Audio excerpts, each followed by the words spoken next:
Hervé Mariton et Monsieur Le Yarrick, même peut-être une question sur ce qui s'est passé avec l'Eurostar, Hervé Mariton. De fait, Dominique Baudis a raison. Des incidents matériels, ça peut arriver. Simplement, il faut en face un système d'information et de traitement de l'incident qui soit à la hauteur. Ça n'a manifestement pas été le cas. Comment se fait-il qu'il n'y ait pas de distribution possible d'eau ? Pourquoi a-t-il fallu attendre des délais aussi importants ? Moi, je connais assez bien les questions de transport ferroviaire, mais je ne suis pas un spécialiste technique du fonctionnement d'Eurostar. En même temps, j'ai du mal à comprendre ce qui ne permettrait pas de mieux faire face à une situation de ce type. Donc je crois qu'il faut qu'il y ait un retour d'expérience, comme on dit, et surtout que si demain des incidents d'une nature comparable devaient se produire, il n'y ait pas une réponse aussi médiocre en termes de traitement des passagers. Je crois qu'il y a là une question de qualité de service qui est tout à fait essentielle. Ensuite, est-ce que les gens reprendront Eurostar ? Est-ce que Dominique Baudis reprendra Eurostar ou d'autres ? Évidemment oui. On est là sur un mode de transport extrêmement commode. Eurostar, ça a tout de même changé la vie. Oui. Enfin, ça a tout de même changé la vie sur la manière de traverser la Manche et la manière d'aller de France en Angleterre et de Paris à Londres.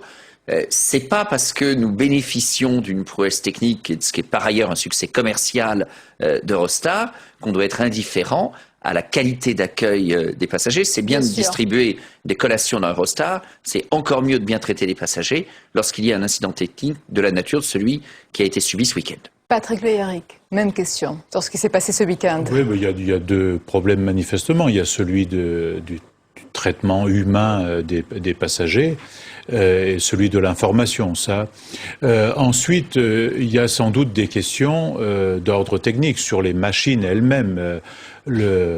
Sans doute faut-il les reviser. Est-ce que nous n'avons pas du matériel aujourd'hui, notamment des moteurs plus sophistiqués, permettant de mieux protéger ? Oui, parce que je crois que oui, parce que si nous voulons vendre ces machines au Canada, c'est pas de la très bonne publicité qu'on est en train de faire. Donc, je pense que nous avons des moteurs nouveaux aujourd'hui sur de nouveaux trains, et je crois qu'il faut reviser et investir ce qui est nécessaire. Exactement. Et après ces incidents donc sur l'Eurostar, Nicolas Sarkozy est intervenu en personne.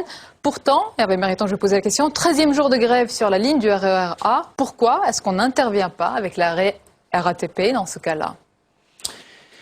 D'abord, le RER A, grâce à la loi de 2007, j'étais à l'époque président de la commission spéciale à l'Assemblée, la moitié du trafic est assuré aux heures de pointe. C'est insuffisant aux heures de pointe, c'est gravement insuffisant sur les autres heures où il n'y a pas de trafic. Vous pensez que les garde-fous qui ont été mis en place là, par la loi du 21 août 2007, là, ils sont suffisants pour assurer le transport ? Ils ne sont pas suffisants, je dis simplement qu'ils sont utiles.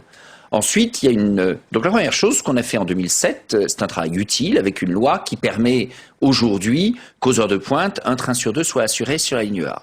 Le deuxième point, de mon point de vue, c'est la responsabilité de la région Île-de-France et du gouvernement. C'est de ne pas avoir veillé à une application suffisamment solide de la loi de 2007 en Île-de-France et hélas aussi dans d'autres régions et d'autres agglos.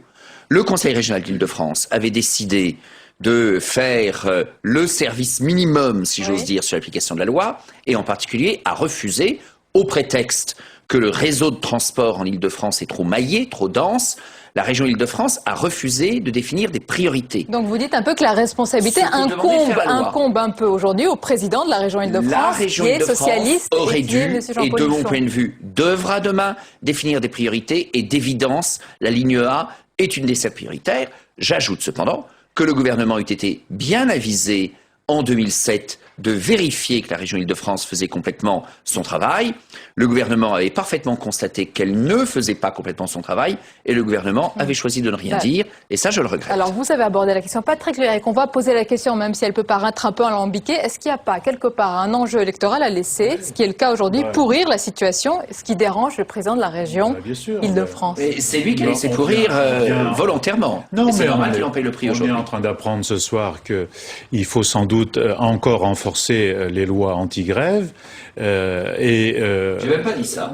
Bien sûr, mais ça s'entend tellement fort.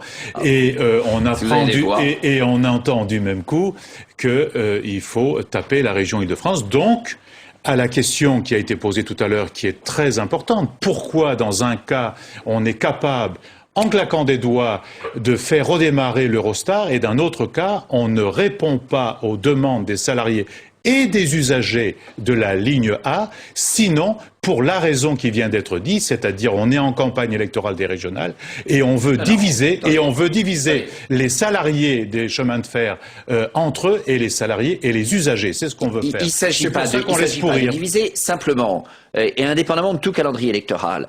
La Cour des comptes a rendu, il y a quelques semaines, un rapport sur la RATP. J'ai auditionné à la Commission des finances de l'Assemblée, la semaine dernière, Pierre Montjean, le président de la RATP. Que dit ce rapport, entre autres choses?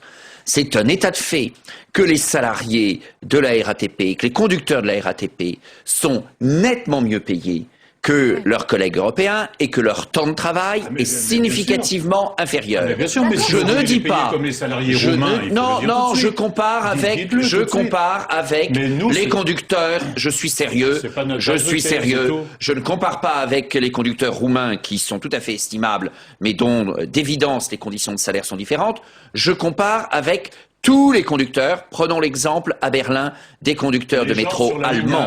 Je dis simplement 2000 et 2500 euros à des horaires impossibles. Qu'ils travaillent moins, qu'ils bénéficient déjà d'une situation plus favorable que d'autres de leurs collègues au sein de la RATP, et je pense que l'entreprise a raison de ne pas céder à un chantage et à une prise d'otage des voyageurs, car il n'y a pas de raison que ce dont bénéficient les conducteurs de la ligne A au détriment d'autres à la RATP soit aggravé, et il n'y a pas de raison que la compétitivité de la RATP par rapport à d'autres entreprises de transport soit aggravée. Le rapport de la Cour des comptes, qui n'avait rien à voir avec les régionales et qui n'anticipait pas le conflit de la ligne A, était très clair.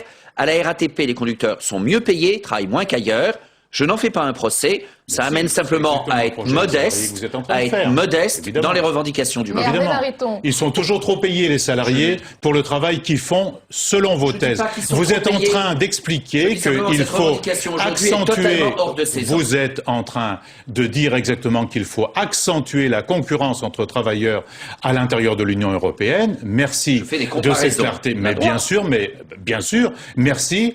Moi, je considère que les salariés de cette ligne, comme sur bien d'autres lignes, qui ne gagnent qu'entre 2000 et 2500 euros par mois pour des horaires assez impossible, entre nous soit dit, dans un 30 heures, dans un contexte où tout le monde est en train de perdre du pouvoir d'achat et où les banques sont en train de se gaver et les entreprises se gavent et où l'État fait des cadeaux aux plus riches et demande aux entreprises publiques comme la SNCF et la RATP de leur verser des dividendes au lieu de permettre d'investir et de satisfaire les demandes salariales et de formation des salariés. Vous savez sûrement, en tout cas, je vous l'indique, que la RATP a une situation très privilégiée sur le terrain des dividendes que vous évoquez, puisqu'elle n'est même pas soumise à l'impôt sur les sociétés.